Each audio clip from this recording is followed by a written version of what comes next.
What's up, guys? It's Mitch or Deity, and we're doing our first impression of Mortelix. So every time a new unit comes out, I like to immediately think about what I'm going to do with him, how he could be played, and then I like to see later how he's going to be used, or like see how he's used and see how my opinion differed. But let's watch the video over him real quick, and then we'll talk about his skills, his artifact choices, and everything.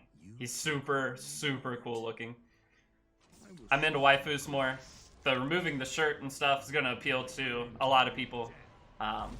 He's going to be a lot of people's husbando character, but more of a waifu guy myself. But his kit looks very, very cool. So we're going to skip over to his skills and his base. So right here, he's a hero based off of skills. He goes off crit chance very heavily. You're going to always want him on 100 crit chance so you can have a chance to proc his S2. We'll get into that skill. So the crit chance imprint, being able to start with 44% crit chance. He has base 27, which is really good. He's a Night Earth hero. So that's weird, but he has that crit chance imprint, so it's going to make him very easy to build. Plus his artifact, if you want to use his artifact, also gives crit chance, but we'll go one by one. So his attack stat is very good for a Knight, 957. Like, it's low, and he's an HP scaling unit, so like his attack being high doesn't matter as much, but having attack, even if they're HP scaling, it still adds damage, so having that extra little bit is okay. His health's pretty good. His speed's very good for a Knight. That's the first stat I always look at, is the speed. 109 for a Knight. It's gonna be good no matter what, and then his defense is okay too, so he's gonna be pretty easy to build, I feel like, depending on how you decide to build him. I am thinking either speed set or maybe counter set for fun. I might try like an injury set, maybe, but I don't know. But overall, everything about his stat lines, super, super nice for what he is. So let's just go ahead and skip straight into these skills. So looking at his S1, or that's his S3. So they start with his S3. So I guess we'll start with his S3 too. So looking at his S3, it's like weird. It inflicts injuries, which is the first unit to ever do this. They just released injury set. We tested it. I didn't like it very much, but having this affect injury, and it's on a 5-turn cooldown, goes down to a 4-turn cooldown after Awakenings, it looks like. It seems okay, but one of the coolest things about him, he has Enrage as well as an effect that guarantee gets put on and for 2 turns, but when he does this, he recovers health. So he's a self-sustaining hero. On a 4-turn cooldown, being able to restore some health, and he's going to be doing damage because you're building him on crit chance. He seems like, overall, this skill is like okay. The injury, we'll see how he's going to work out in a long fight. If he was released before the changes to RTA, I think he would have been insane. But since they changed RTA, sped it up, and increased the frenzy rate as how fast things worked, he is... it's not looking like he will be too broken, but had they not changed that, he would have been scary. So the more damage he deals, the more injury effect gets procced, but we're going to have to see how much damage you actually have to do with injury set before we can really like adjust the skill. But the Rage increases his attack and speed by 10%, so the attack being increased with him being HP damage scaling unit, I don't know. Which, actually, his S3 doesn't say HP scaling damage, but his S1 does. Damage dealt damage dealt and amount recovered increased portion of guy's health. Never mind. On number 3 right there, it is. So he is HP scaling, so the attack going up by 10%, it's not going to affect him as much, I guess. He'll still do more damage, but with it not being HP or attack scaling, I'm not sure. But this is the skill that's like weird, but it seems like it could be fun. And it looks super cool too. He turns into a dragon and just steps on them, which is weird. But it looks like it does pretty good damage. So you see right there that injury effect. Let's go back for just 1 second. As I zoom in on the injury effect, that's pretty good. And that's the first attack. So that's 15%, and he did like 5,000. So it looks like no matter what, you're going to get that 15% injury no matter what. I think that the S3 might hold something good, because those bars, that's pretty good. 15%. Put them on injury set too. Get that 20% right out of the gate. They're already at... Yeah, you can only have 80% on the max health at any point the rest of the match. It's pretty cool. I don't know. We'll do some mean stuff with him, but he just overall seems pretty good. Now, this is his S1. They didn't show his S2, or if they did, I'll have to skip back and find it. But this is a 50-50 chance to decrease defense no matter what. with an S1, and it ignores effect res when he's enraged. So you can attack into a Ruel, you can attack into a Crow. Effect res is just getting obliterated right now. A lot of people are going to just stop building effect res at this point.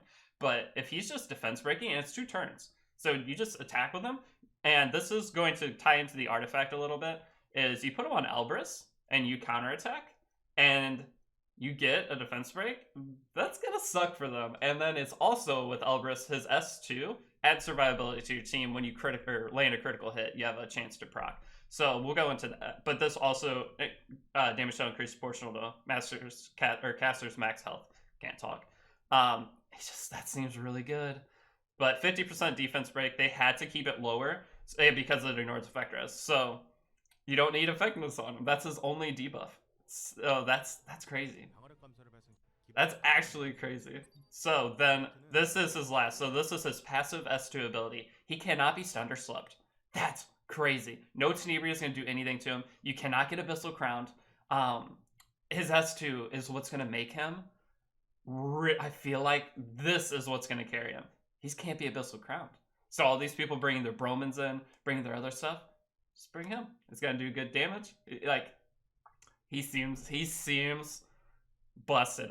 You know me, I don't play knights. He's going to be a knight that I play because you can build him probably on damage and still do good. You can get the defense breaks.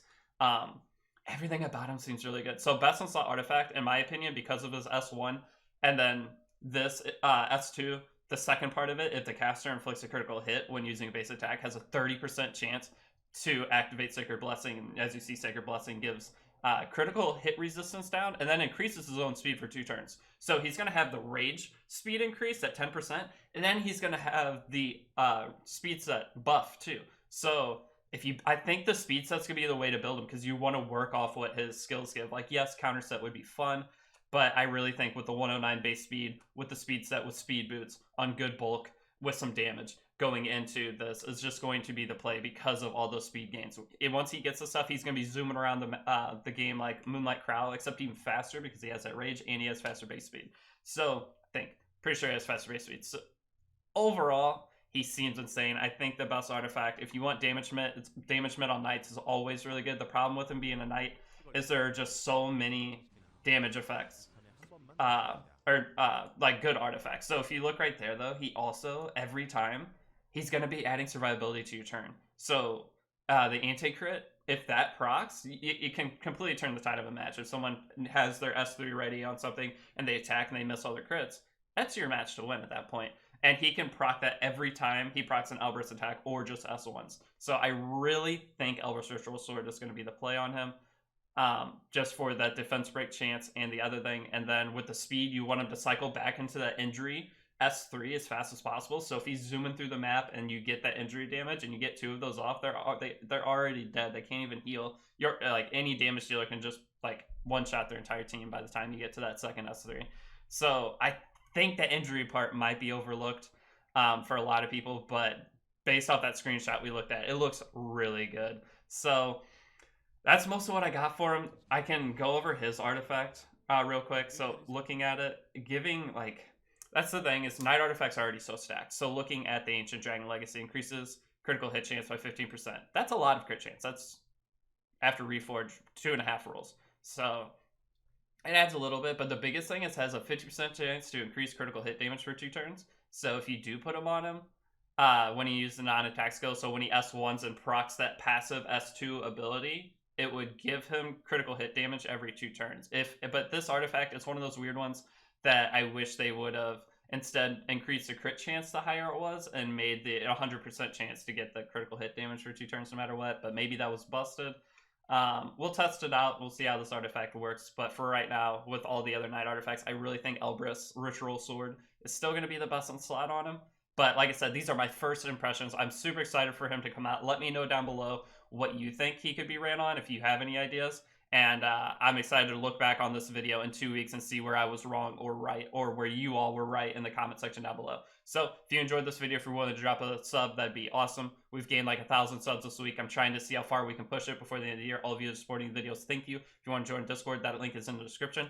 And it's been Deity, and I will see you all in the next video. Have a good day.